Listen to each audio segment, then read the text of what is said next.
gonna be a little crazy in the background, but figured I'd show you what I'm talking about with this this truck. Working on the buggy body or the bouncer body. You can come up if you want. I'm just gonna put some wheels on, and I'm going to show you what I'm talking about. The rear end on this truck is, the links I have on it right now are too long, but that's because I'm rebuilding it with Ender's parts versus my parts that are on the Range Rover. So check it out. All right, well, here's what I'm talking about. This is incredibly, so don't mind, this is not buckled in yet with screws. But I got the links in, and all in all, it took the screws really well, and it's holding, but there isn't a lot of play here, and I think that might be because the links are just too long. But maybe what I'll do is I'll pull the double barrels off of this thing, which is the rig that I've been postponing, and I'm just not motivated to work on it. I don't know why, dude. Nothing has been turning out the way I want it to in the RC realm of my life, and maybe it's just time to suck it up and move on. You know what I'm saying? So, yeah, I'm gonna rebuild yours. But in other news, as you can see, I got a front axle here. Before I throw this on Ender's truck, I think I'm gonna try and put it on this little buggeroni. But yeah, I'll put some screws in here. There is almost no stinking play, forward or rear. There is literally this much play. So, I just.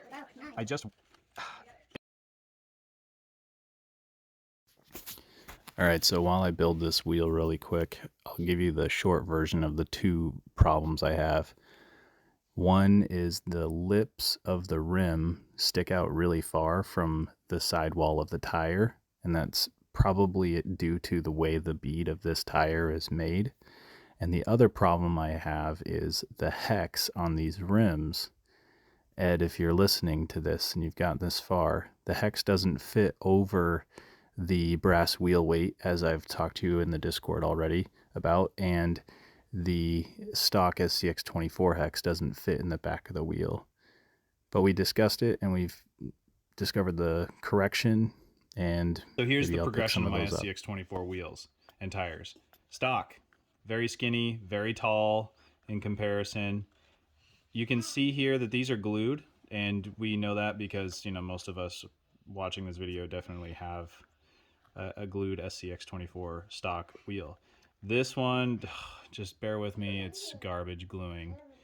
But this one is a RC four-wheel drive Predator X3 compound, blah, blah, blah, right? Super scary. The glue I was using was garbage, Gorilla Glue. It was kind of old and runny and bottom of the barrel, but I was rushing and trying to get stuff going. These came with foams, just like these Patagonias did.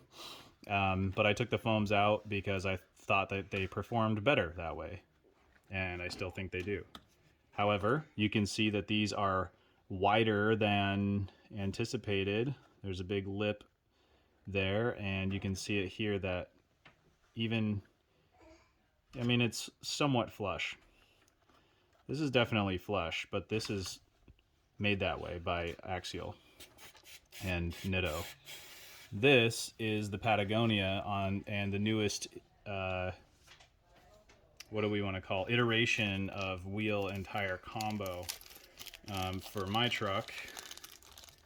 And Ed, I'm gonna just take this criticism as it goes. This is nothing against you. This is just how the setup has worked out. So here's the hub adapter. Looks really good. I love the look of these. Not complaining.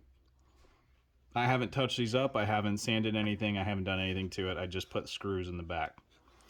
So my only two things, my only beef is I think this bead lock, like bead holder pincher where you screw the wheel together, is a little wide. And I say that because it's a little wide because the way that the lip lands on the edge of the rim, granted I've like squeezed this a little bit and it takes a little bit to get the air back into it, but the way that you can see it, it just sits out. It's not flush. Maybe that's the tire, but it's not flush to where the bead, the line for what is what is it called? It's the marker that lets you know that your bead is in the right place, that your rim has the tire seated fully on it. Like here, it's nice and flush. Here, it's not. It could just be the tire. It could be that this lip is actually really thick. So that's one thing to take into account. You can see how thick it is there. The backside, this thing is really thick too, and I understand why. I think that he did this, Ed. I think you did this to make sure that it worked. To make sure that this wouldn't break under pressure with screwing it together. And I think it's a very smart design.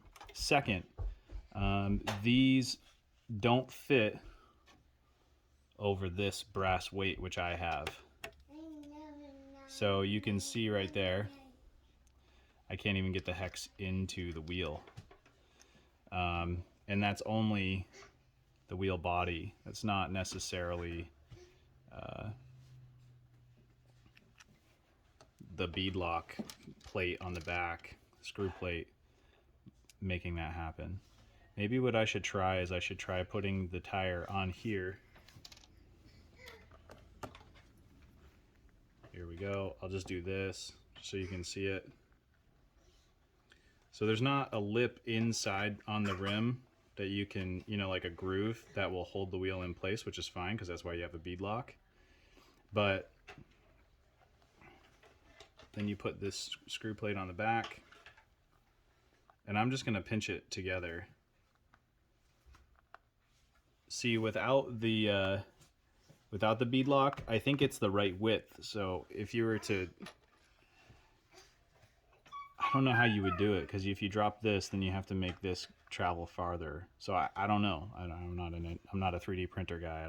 I have no clue. It makes me feel old to say that, but. So there's got to be a way to make it a little more flush, and I think maybe that would be trimming this down a little bit somehow without ruining the wheel itself. Like, this is really thick, and I think that might be, there's no way to really like smooth it in, and you can see the gradient in the wheel, but I'm kind of rambling. So we'll go on to the next issue. Actually, that is the two issues. Those are the two issues. I haven't tried it on the hex, so we'll put it on the hex. It has to go on the stock one.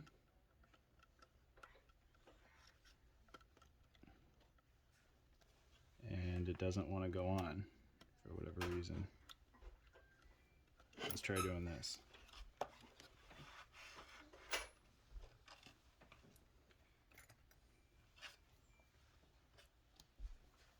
Here's the hex. It just doesn't fit in there. It's just a little teeny too small. But all in all, I think that maybe your hexes that you measured this with were a little bit more worn than mine. I took these off like right away. And I did that on both trucks. So couple issues with the wheels. I'm not super upset about it. I still think they look really cool. At the very least, it could be a cool like scale accessory that I could have off to the side, or if I find some big meaty tractor tires that like the bead is deeper, because these beads are not very deep at all. Like, there is no, like, this inner wall right here doesn't go in more than maybe like a 1/16 of an inch. So anyway, that's all I got for now. I'm gonna put this thing back together, and in the next video, because I have to go take care of kids and stuff, in the next video I'm gonna work on the shocks on the buggy. So I'll pull them off of the Range Rover and put them on here and see how they go. Anyway, super long-winded way of what? Apparently baby's taking her pants off. But so that's the long-winded way of saying that those wheels don't really work for either setup that I have going right now. and I don't think it'll even work on the Cross RC because I think the Cross RC hex is bigger. But I can check that and let you know. So yeah, that's where we're at, and we'll get a next video with the buggy getting put together. So